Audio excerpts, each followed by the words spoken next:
E ela dá uma média de quantos litros, Eros? Então, eu não esgoto ela, né? Você deixa bem pro bezerro. Eu deixo bem pro bezerro. Então eu tiro uns 5 litros, por aí. A gente tava falando da propriedade sua aqui que você pensa mais no confinamento, no gado Sim, de corte e tal. sim. O que qual que é o tamanho da propriedade sua? Então, atualmente, agora, a propriedade principal, a gente tem 8 alqueires. 8 alqueires. É. O alqueire que a gente fala aqui é 24 mil metros. Isso. Aí mais 3 alqueires ali. E também estou negociando lá no fundo. Uma outro 3,9 alqueires lá. Então ela vai ficar com 8 mais 6. Tá, 8, 9, 10, 11, 12, 13, 14, 15 alqueires. 15 alqueires. E aí você pensa em piquetear. Eu penso em fazer o pastejo rotacionado. Como a minha ideia é gado de corte, eu penso em fazer o pastejo rotacionado para colocar eles lá, reformar o pasto. E essa questão do gado de corte, você já fez o cálculo máximo que dá para você ter com essa área toda? Eu fiz um Cabeça? cálculo. Se a gente fazer o pastejo rotacionado, eu consigo ter aqui com a área total, que eu estou falando desses aqui, em média de 80 a 100 cabeças. Bastante, né? É bastante por conta do capim, que a gente chegou a conversar anteriormente. É um capim híbrido, uma braquiária híbrida. Você falou que quando chegou aqui era uma área que estava sendo usada para plantio de cana, antigamente ou não? Não, na verdade, os vizinhos, né? os vizinhos aqui. Na verdade, a região toda aqui é cana. Então já tinha pasto formado aqui. Tinha pasto formado, só que era o braquiarão que eles falam. Aí teve que matar e plantar outro. Teve que vir um trator, gradeia tudo, matou. Porque o que acontece? Se a gente olhar aqui, igual, tem vizinhos aqui que tem o pasto há 20 anos. Aí dá chuva, você vê que o pasto não cresce. Chove, chove, chove, o pasto fica um tantinho assim. Por quê? Já não tem mais nutriente no pasto.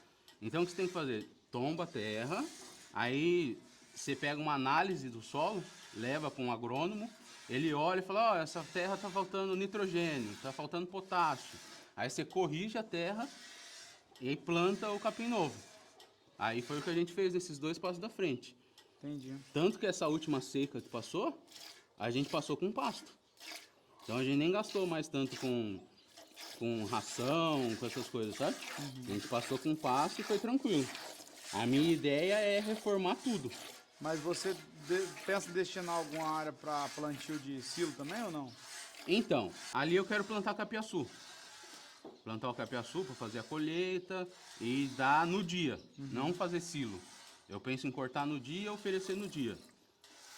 Entendi. Então isso vai agregar que eu vou ter que ter um trator, vai ter que ter toda essa mão de obra, né?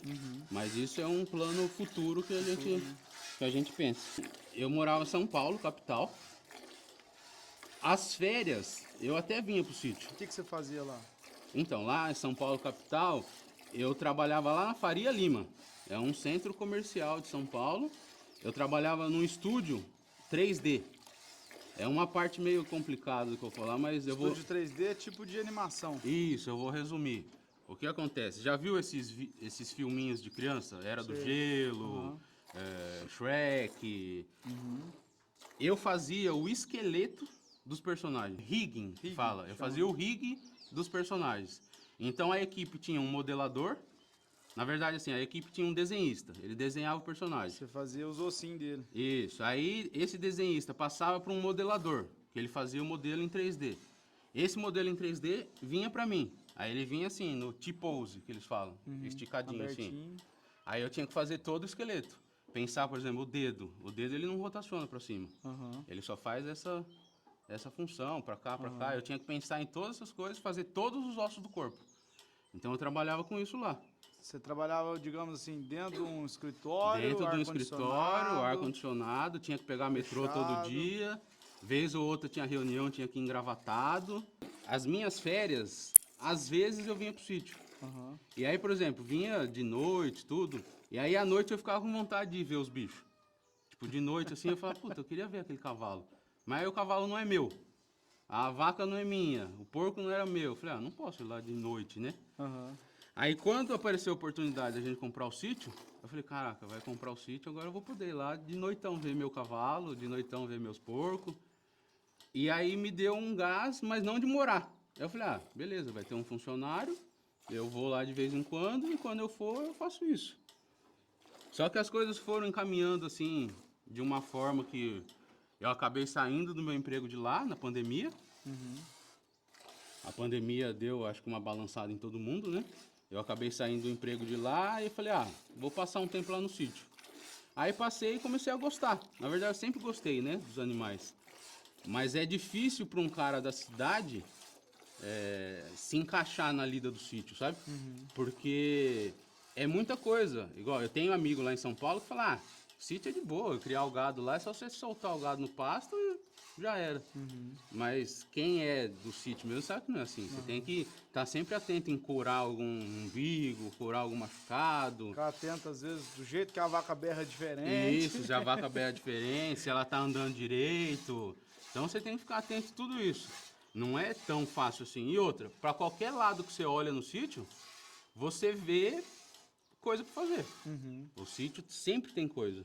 Então a gente Pode trabalhar tá, o dia inteiro que ainda tem serviço pro outro dia, né? então a gente tá aos poucos se adaptando, igual eu e a Manu, a gente é assim, a gente tá aos poucos se adaptando às coisas, porque é muita coisa Aprendendo, o sítio, né? aprendendo. Todo dia a gente aprende. E desde o começo você sempre teve esses animais, você tinha essa vontade de ter os animais mansos, porque eu vi que a parte da seleção do gado Nelore seu se o gado é manso, fica, se o gado é brabo, vai pro corte. Né? Que você está selecionando a raça para ser um Nelore manso, digamos assim, né? Exatamente. Desde o início, eu quis ter um animal que eu pudesse ter essa proximidade, sabe? De poder abraçar, de poder estar junto. Então, igual, o primeiro animal que chegou no sítio foi uma porca. Tanto que ela ficou aqui no lugar que a Perpétua, aquela porca chama Perpétua. Ficou no lugar que a Perpétua está. E ela já veio adulta. Então ela não era tão mansa. Aí a gente ficou assim, demorou para que eu tivesse uma proximidade com ela. Aí eu falei, não, a gente tem que pegar os animais Desde o início. pra gente Ele acostumar. crescer e ele acostumar com o nosso manejo. Às vezes é mais demorado, mas só que lá na frente vai Você tem um grande retorno. retorno Tanto melhor, que igual as porcas eu faço parto delas. A hora que tá pra dar cria, eu tô do lado, tiro os leitões, boto pra mamar. E você fez algum, sei lá, você assistiu algum curso de veterinária, alguma coisa, porque para poder saber, ter o conhecimento que você está tendo aqui, de onde que você adquire a informação? Então, eu não sei qual é a religião, a crença do pessoal que assiste. Porém, na minha família, o pessoal diz que isso vem de outras vidas. Tanto que, igual, eu tenho muitos primos que cresceram no sítio. Igual, nasceram, cresceram, se mudaram. Você fala que, tipo, tá no seu gene. Isso, e se mudaram do sítio e nem volta pro sítio. Eles não querem saber. A pessoa que nasceu lá, nem visita. E aí assim, o pessoal diz que tá no sangue de mexer em alguma coisa. A facilidade de aprender ou de lidar com os animais. Mas você tira o conhecimento de vizinho, vídeo? Exatamente, igual. Acontece qualquer coisa. Hoje a gente tem o YouTube, tem aí, eu vou lá, pesquiso. As pessoas dão as experiências delas lá, assim como você tá dando a sua, né? Eu vou lá, pesquiso, vejo o que aconteceu, ou vou no vizinho, igual a gente tem vizinhos aqui que conhece de cabo a rabo aqui a região, nasceu aqui, o pai nasceu, ele nasceu. Então eu vou lá e falo, tá acontecendo isso, isso, isso. O que geralmente você faz? Pode me ajudar? Aí eles de imediato ajudam, fala, vem aqui. Então, não sei, no último vídeo do canal, mostrou uma vaca brava lá, eu não consegui lidar com ela sozinho. Eu tive que chamar a ajuda do vizinho, o vizinho veio e deu a experiência, sabe? Na minha cabeça, eu tinha que fazer aquele bezerro mamar na hora. O que acontece? É vaca de primeira cria. Ele tem uma janela ali, que é o tempo que ele pode mamar o colosso, que é o mais importante Isso. para ele, né? Então, Tem um período, né?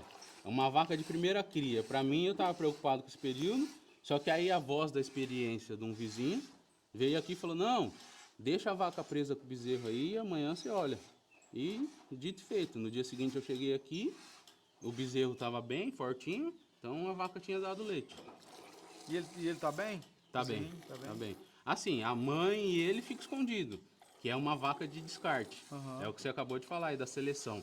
Uhum. É uma vaca muito brava. Então, para eu ter esse manejo que eu costumo ter de estar no meio do rebanho, de estar junto, eu não posso ter uma índole dessa. Então, eu tenho que realmente descartar e eu acredito que o descarte, ele faz parte da pecuária. Faz parte de quem tá Engraçado, criando. cara. Você tá falando aí, esses dias pra trás eu gravei uma colheita de arroz em Nova Resende, não, Conceição de Aparecida. E o filho do cara é um menininho de 7 anos, ele fala assim, eu quero ser, como é que fala, pecuarista, mexer com gado. Eu quero muito mexer com o Nelore, mas só que ele é muito bravo. Então, Aí tem hora que desanima a gente, o menino falando desse. então. Aí, Mas tipo é, assim, esse vídeo serve pra ele, porque também. Porque às vezes tem muita gente que quer mexer, mas só que sabe que o bicho. Só tem experiência ruim na internet, né? Com o Nelore. Mas nem sempre é isso, né? não é assim, eu brinco não, eu falo que todo animal gosta de carinho, só que claro que tem a índole também, né? A índole do animal conta muito. E outra, a gente não precisa ficar com um animal bravo, porque tem muito animal no mercado. Você consegue esse animal destinar a outro fim e você ficar com uma matriz boa, ainda mais que você está pensando em matriz. Matriz é um animal para ficar ali com você, para te...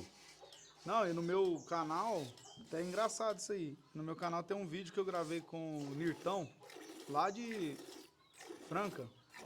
Ele tirando leite da Nelore. É, E é uma Nelore de pasta, igual a sua, Então. né?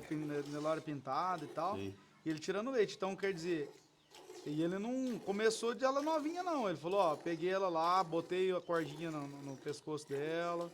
Aí toda vez que vinha, eu mexia. Aí ele falou, a primeira vez que eu amarrei ela nessa árvore aqui, ela quase arrancou a árvore. Mas eles parecem um crocodilo, Aí, gira. no dia que a gente foi, eu tomei leite da Nelore, cara. Então,